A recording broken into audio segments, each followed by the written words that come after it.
63 वर्षात पहिल्यांदाच स्थानिक स्वराज्य संस्थांमध्ये 3 वर्षे झाले प्रजासत्ताक नव्हे प्रशासक सत्ता.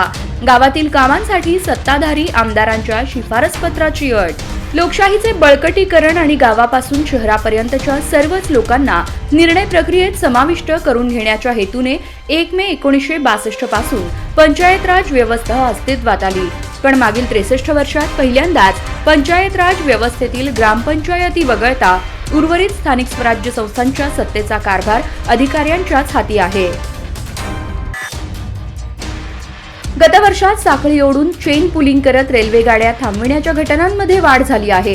सोलापूर विभागात 2024 या वर्षात चेन पुलिंगच्या 255 घटना घडल्या. त्यामुळे अनेक रेल्वे गाड्यांना उशीर झाला असून त्याचा फटका रेल्वेच्या वेळापत्रकाला आणि प्रवाशांना बसत आहे. 1 एप्रिलपासून महागणार महामार्गांवरील प्रवास. 5 ते 10 रुपयांनी वाढणार टोल टॅक्स. वाहनांच्या वर्दळीमुळे वाढला देखभाल दुरुस्तीवरील खर्च. सध्या राष्ट्रीय महामार्गावरून प्रवास करणाऱ्या वाहनांना विशेषतः कारसाठी एकेरी वाहतूक 75 रुपये, टेम्पोसाठी 115 रुपये, 6 टायर वाहनांसाठी 245 तर 10 ते त्याहून अधिक टायरच्या वाहनांसाठी 395 रुपयांचा टोल टॅक्स भरावा लागतो. आता महामार्गांचा विस्तार, वाहनांची वाढलेली वर्दळ आणि देखभाल दुरुस्तीवरील वाढता खर्च या बाबींचा विचार करता 1 एप्रिलपासून टोल टॅक्स 5 ते 10 रुपयांपर्यंत वाढू शकतो, असे वरिष्ठ अधिकाऱ्यांनी सांगितले. निवडणूक आयोगाकडून भाजपचे काम. सोलापूर निवडणूक आयोग ही एक स्वतंत्र संस्था आहे. मात्र त्या संस्थेने विधानसभा निवडणुकीत भाजपचे काम केल्याचा आरोप खासदार प्रणिती शिंदे यांनी केला आहे. तसेच सर्व निवडणुका या पारदर्शक झाल्या पाहिजेत अशी मागणी त्यांनी केली. राष्ट्रीय मतदार दिनानिमित्त शनिवारी खासदार शिंदे यांनी काँग्रेस भवन येथे पत्रकार परिषद घेतली.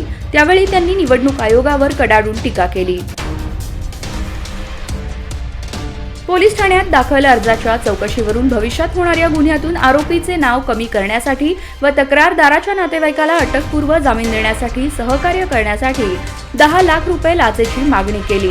त्यातील 5 लाख रुपयांची लाच स्वीकारताना मंगळवेढा पोलीस ठाण्यातील 2 पोलीस कर्मचाऱ्यांना सांगली विभागाच्या लाचलुचपत पथकाने रंगेहात पकडले.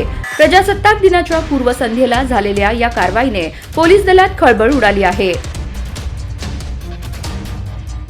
गावाचा विकास आराखडा तयार करण्याचे आदेश जिल्हा परिषदेच्या ग्रामपंचायत विभागाकडून ग्रामपंचायतींना दिले आहेत.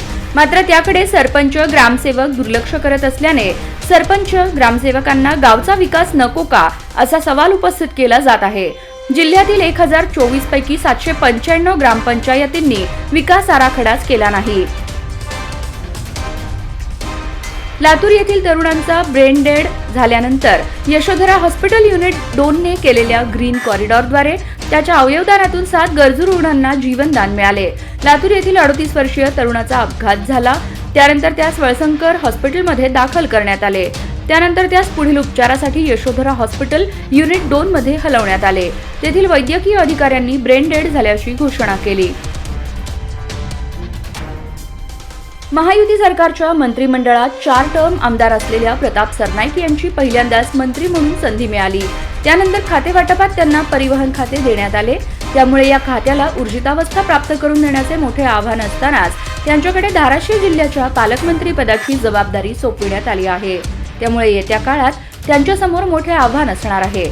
त्यातच त्यांनी शनिवारी सायंकाळी धाराशिवमध्ये पाऊल टाकताच पालकमंत्री प्रताप सरनाईक यांनी मोठी घोषणा केली. दरम्यान यावेळी स्वागताला माजी मंत्री तानाजी सावंत यांनी दांडी मारल्याने चर्चा रंगली होती. सरपंच संतोष देशमुख आणि खंडणी प्रकरणामध्ये वाल्मिक कराडचे पोलीस कोठडीत असतानाही नाटकं सुरूच असल्याचं समोर आलं होतं. उपचाराच्या नावाखाली कराड हा शासकीय रुग्णालयात आयसीयू मध्ये उपचार घेत असल्याचं उघड झालं.